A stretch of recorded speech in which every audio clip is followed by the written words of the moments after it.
Hello, mga kumaring ka-fashionistas! Welcome to another episode of Communis Podcast Season 2, Episode 6. I'm Kumaring Lia. And I'm your Kumaring Blythe.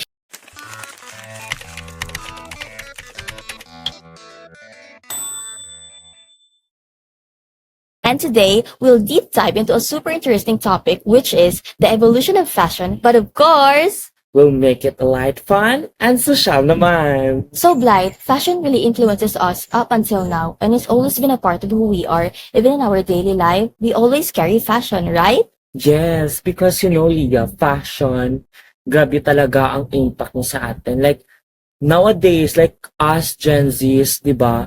Like, it's not about the clothes, Yes. but it's about the vibe, the style we make, and also the confidence that we are making to make, arte in our looks to make. Personality. Yes. Tama. It really reflects our mood and personality. And syempre, it's a way to stand out every day. So, kung tatanungin kita, who is your favorite fashion designer and why do you admire him or her as a fashion designer?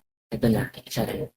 So actually, Lia, I don't have, a favorite fashion designer because in general, Filipino designer are most grabe. They are not just producing their designs nationally but Yes. internationally. Yes. Like Miss Universe, Hollywood. Yes. Like si Michael Cinco, as far as I know, siya yung nag-design ng mga outfits dati ni Beyonce at ni Jennifer Yes. Lopez. And that's make him as one of the most influential fashion designers in the world. Yes, Lia, that's correct.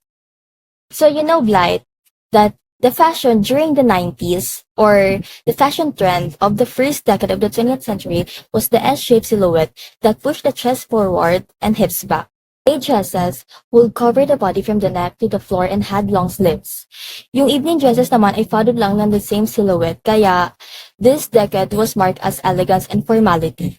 So next naman, Lia, is the fashion of 1930. So this era was about simplicity and elegance that influenced by the great depression of the Hollywood glamour.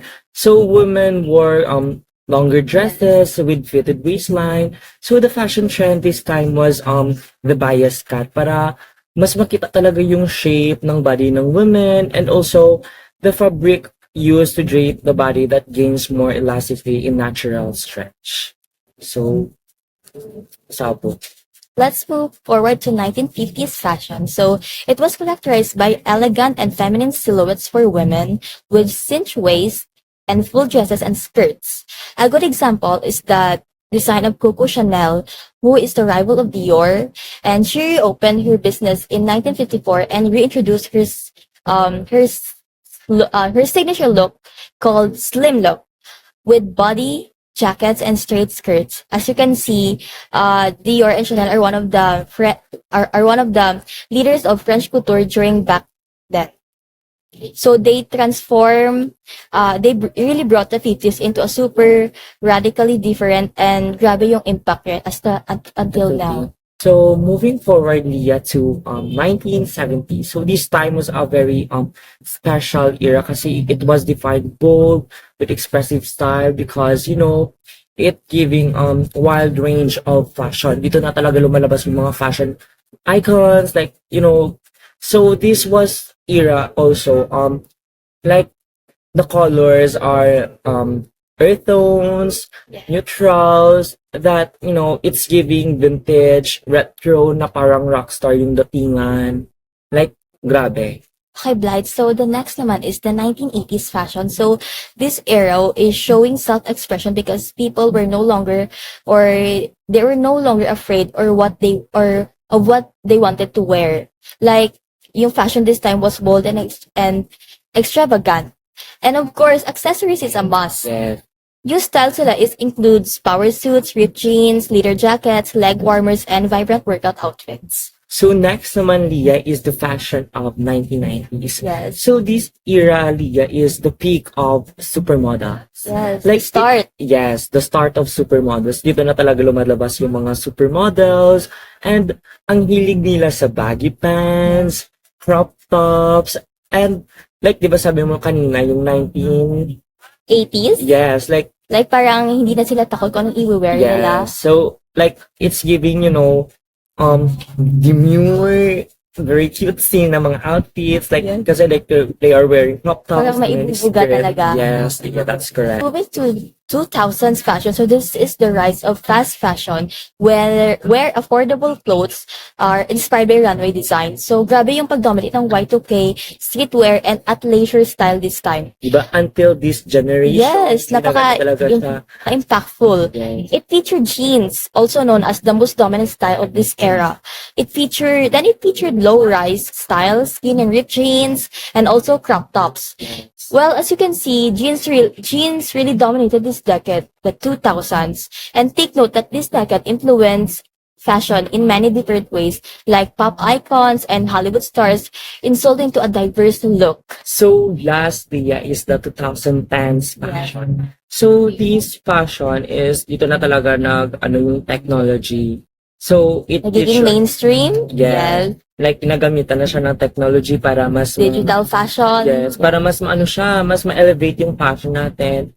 Like, it's featured street style fashion, maximalist fashion, and you cannot deny the fact that meron ng impact yung mga celebrities and social medias and really played a vital role sa atin na ma-mold tayo sa fashion industry. So, Blythe, that fashion has always been a mirror to society.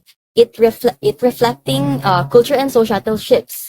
Over the decades, each era's trends have shaped not only the way we dress, but also the way we see ourselves and the world around us. Yes. Until today, fashion always draws on past trends, blending personal expression with collective identity. It's a continuous dialogue, influence history, yet constantly evolving. Like, until now, yung mga pinag-usapan nating fashion through the decades era was impactful pa rin, even in us. Yes, even this day, diba, as Gen Zs, we are also using the fashion, like, we got a lot of inspiration about the fashions through the decades. So as you can see and observe, fashion through the decades creates different styles, and the hour is really unbelievable. Even the models at that time slayed the runway, and grabe yung impact na iniwan sa atin. Even at this time, these fashion trends are still alive and popular right now. Lalo sa mga celebrities, fashion icons and influencers. So when we say fashion icons like 𝒾𝒃 and other yung mga influencers naman like mga Westerners, Asians, or could be Asian powerhouse ambassadors, mga K-pop and K-drama artists. Kahit sa Met Gala, some of these dresses and styles are still relevant. Such like Bella Hadid, Kim Kardashian, and Kylie Jenner. Gigi Hadid. As we, the aspiring fashion designer, as an aspiring fashion designer talaga, Lia, we are super creative, We're not just making clothes, we're like telling stories through fabric and designs. So, kailangan talaga natin mag-step up and create a priceless and cool and innovative, but like, a wearable and stylish clothes, Lia. To, like clothes, it's ma-express natin yung ating emotion through clothes. Also, super important na may discipline tayo. That is one of the most factor of being a fashion designer. We create our own style and runway. And of course, being a fashion designer is not only creative but authentic. Yeah. Kasi yung authenticity talaga is isa yun sa mga factor or nagdadala sa career mo, and it really reflects your vision and identity. It's about how unique you are as a fashion designer. Yeah. And that's wrap up our conversation for this episode on the evolution of fashion. It's a reflection of cultures, essence, and self-expression. As we walk into the future, always remember that fashion will continue to evolve, shape, and dominate. Let's remember that the true beauty of fashion is not only about trends, but the authenticity of self-confidence and individual creativity. Once again, I am Kumaring Lia. And I'm your Kumaring Blythe. And we are your Kumaring Ka-Fashionistas. Thank you for watching us. Don't forget to like, comment, share, and subscribe. Tune in next week episode with Kumaring Antonina and Kumaring Hazeline. Bye-bye!